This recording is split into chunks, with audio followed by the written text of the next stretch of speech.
নমস্কার বন্ধুরা, কেমন আছেন সবাই? আজ আমাদের বাড়িতে নারকেল গাছ পরিষ্কার করা হচ্ছিল, তাই ভাবলাম সেই ছবি আপনাদের সঙ্গে একটু শেয়ার করি।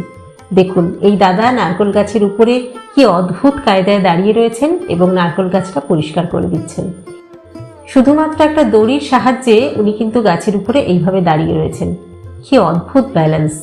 দেখুন, উপর থেকে সমস্ত পাতা, শুকনো পাতা, কিছু নিচু হয়ে যাওয়া পাতা এবং যে নোংরাগুলো নারকেল গাছে জমে থাকে না, সেগুলো সব এইভাবে পরিষ্কার করে ফেলে দিতে হয়। বাগান ভর্তি হয়ে গেছে এই নোংরা পাতায়। দেখুন, একটা গাছ পরিষ্কার করতে কত সময় লাগে। একটু একটু করে গাছের সমস্ত নোংরাগুলো ফেলে দিতে হয় এবং শুকনো পাতাগুলো তো বটেই, কাঁচা পাতাগুলো, যে পাতাগুলো একটু নিচের দিকে ঝুঁকে যায়, ওনারা সেই পাতাগুলোকেও কেটে ফেলে দেন। কারণ ওনারা বলেন যে ঝুঁকে পড়া পাতা থাকলে নাকি সেই পাতা আর ভালো হয় না। আমাদের বাড়িতে অনেক নারকেল গাছ আছে, তার মধ্যে এই নারকেল গাছটা তুলনামূলক একটু ছোট। তবে কি জানেন, বর্তমানে নারকেল, সুপুরি এই সমস্ত ফলের ফলন কমে গেছে খুব। আসলে চারিদিকে এত মোবাইলের টাওয়ার হয়ে গিয়েছে যে নারকেল সুপারির ফলন একদম নেই বলতে গেলে। এই যে এত গাছ দেখছেন, দেখতেই এই এত গাছ, কিন্তু ফল কিন্তু ফলে খুব কম। একটা সময় ছিল যখন এই সমস্ত গাছে অজস্র নারকেল হতো, অজস্র সুপারি হতো। এখন কিন্তু সেই ফলার হার অনেক কমে গেছে।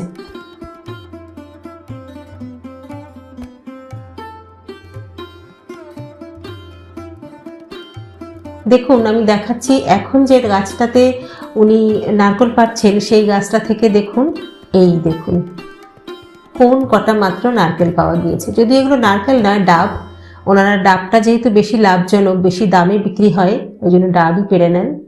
আর এই যে মোটা দড়ি দেখছেন, এই দড়ি দিয়েই কিন্তু ওনারা গাছে ওঠেন আর নারকেলগুলোকে বেঁধে বা ডাবগুলোকে বেঁধে নিচে নামিয়ে দেন, যাতে এই জিনিসগুলো অক্ষত থাকে। সকালবেলা যেহেতু কাজটা হচ্ছিল, বাগানে অজস্র শিউলি ফুল ফুটে ঝরে রয়েছে এইভাবে, দেখুন। আর কি সুন্দর গন্ধ চারিদিকে। সেই সঙ্গে আমাদের শিউলি ফুল গাছটাও একটু আপনাদের দেখাই। এই হচ্ছে আমাদের বড় শিউলি ফুল গাছ। যদিও এটা ততটা বড় নয়, এটা মাত্র কয়েক বছর আগে হয়েছে, এখনো অতটা বড় হয়ে পারেনি। দেখুন, দাদার নারকেল পাড়া হয়ে গিয়েছে, এবার উনি গাছ থেকে নেমে আসছেন। পায়ের মধ্যে সেই একটা মাত্র দড়ি জড়ানো এবং কি অদ্ভুত ভঙ্গিতে দেখুন, অত বড় একটা গাছ থেকে উনি সুন্দর করে নেমে আসছেন। এইভাবেই একটি একটি করে গাছে উঠবেন ওনারা এবং গাছগুলোকে একদম পরিষ্কার করে দিয়ে আসবেন। তাতে গাছের ফলন অনেক বেশি ভালো হয় এবং পরিষ্কার পরিচ্ছন্ন থাকে গাছ, দেখতেও সুন্দর লাগে, বাড়িতে আলো বাতাস খেলে। এইভাবে আমাদের বাগানে যত নারকেল গাছ আছে, প্রত্যেকটি গাছই একটি একটি করে ওনারা পরিষ্কার করে দেবেন। কেমন লাগলো আজকের ভিডিওটি আপনাদের? কমেন্ট বক্সে অবশ্যই জানাবেন কিন্তু। সবাই ভালো থাকবেন, আর আমি ফিরে আসবো পরের ভিডিও নিয়ে। নমস্কার।